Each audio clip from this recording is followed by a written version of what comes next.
দেখো সব তোমরা কায়রা মেশিন কেমন ধান কাটছে দেখো। ভবিষ্যতে যদি বাঁচতে চাও কায়রা মেশিন মুটিও নিবে না। হ্যাঁ মেসিটা মনে হয় ওই মেসিটা তো জিএমটা এই ওই মাঠে নামবে তাহলে ও। দেখো ধান মাড়াই করেছে এখানে। আর দেখো মেশিন, নতুন মেশিন 60 ঘন্টা কাজ হয়েছে, এর মধ্যে 3বার সার্ভিস হয়ে গেছে মেশিনটা।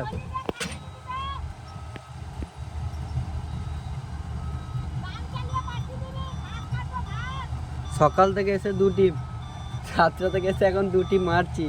বাজছে কটা এখন? এখন বাজছে 3টে 52, আর এখন বাজছে তোমার হয়েছে 2 টিপ।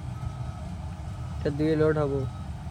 কেউ কায়রা মেশিন নেবেন না, মানা করে দেওয়া হলো আগে থেকে। যে নেবে এবার তার ব্যক্তিগত ব্যাপার। হ্যাঁ আর একটা, যার বেশি টাকা আছে সে কায়রা মেশিন কিনতে পারে। কেন কায়রা মেশিনে প্রচুর খরচা ভাই।